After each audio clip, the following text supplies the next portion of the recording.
welcome back to another read and correct with me, Kindar, the Tiger Writes, and Ty, the Tiger's supervisor. These are where I read a chapter and correct as I go along. If you want to listen to these live, it's every Tuesday morning, 8 a.m. Eastern Time. If you want to support me, you can buy the book so on a, or do so on Patreon. And today we are doing chapter 44 of Shattered Salvation. The woman went limp in his arm and ceased to matter. He let her go and for once managed to hang on to his knife. He was already turning, responding to the flick of her eyes and the quiet shuffling behind him. He expected to block an arm and have a knife close to his face. What he saw instead was a polycarbon stick held by a lanky man. The man backed away, and the tip still grazed Alex's arm, sparking and giving him a light jolt. It brought memories back.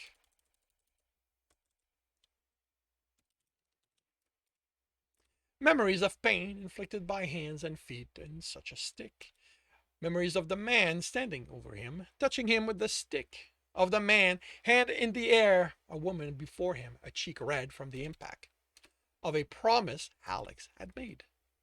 The man thrust the stick at him. Alex dropped a knife to grab the hand holding it. 3 quick slashes on the arm, cutting the armored cloth and ligament, and he was the one holding the stick. He flicked it in the air, caught it with the tip pointing at the man, and planted it in his stomach. The flash of light was bright, the spark sounding like an explosion. The man's scream was exquisite as he flew away.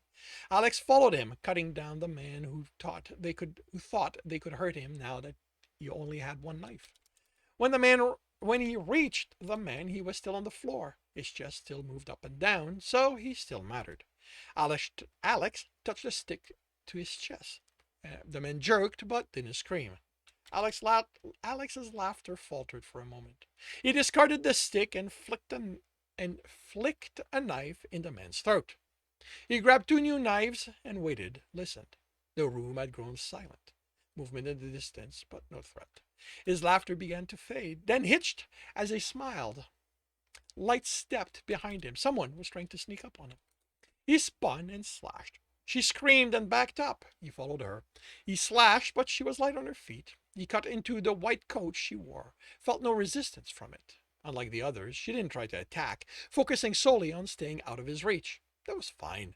Alex had time. Nothing but that. A voice resounded deep, full of authority, but far. Not a threat, but coming closer. Once he dealt with a woman, he'd deal with the voice. He laughed and slashed, cutting her coming death with a number of steps she could still take. By the time her back hit the wall, her coat was in tatters. She yelped in surprise. Her eyes grew wide, and it turned into a scream as she raised her hands to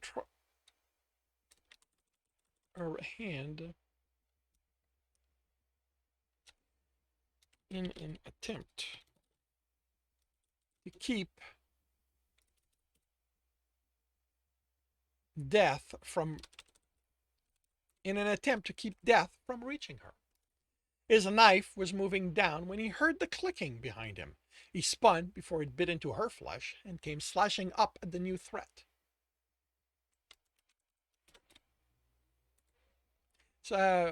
He spun before it bit into her flesh and came slashing up at the new threat. It didn't bite into that flesh either. The form was large, muscular, male, and black. He grabbed Alex's arm and flung him away.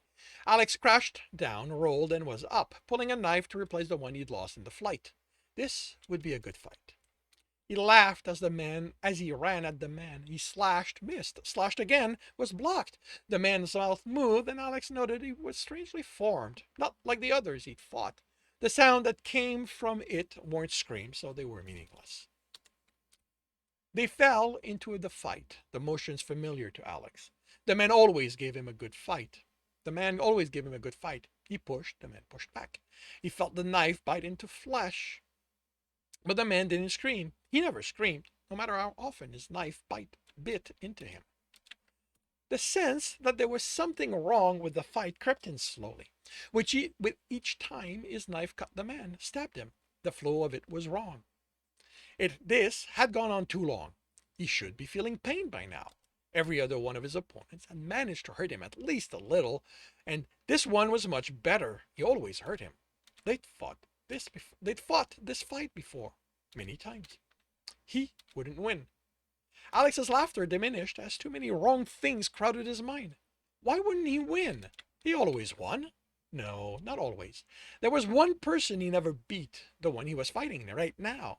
Except if this was that fight, it should be over already. It would be over. Except if this was the fight, it should be over already. With Alex on his back, not with him pressing the man against the wall about to cut his... Alex, stop, please! The anguish registered first and stopped him. It was wrong. It wasn't a tone this man used, not on Alex. The tone registered, the words registered second. Alex's laughter died.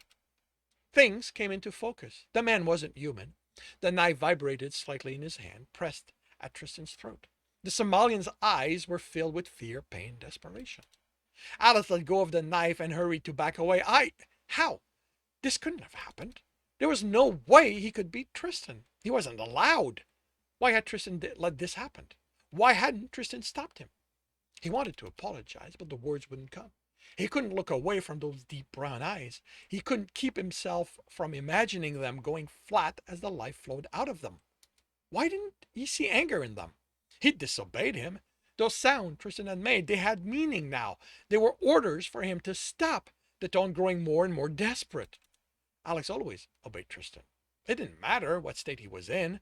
Tristan never let him disobey. The look in his eyes registered. Fear. Tristan was looking at him with fear, afraid of Alex. How could that be? Tristan was never afraid. Alex didn't want him to be afraid. He took a step forward and Tristan jerked back, recoiled. Alex froze. What was going on? He needed to explain. Alex hadn't betrayed Tristan. He never would. Whatever this was, what had happened, whatever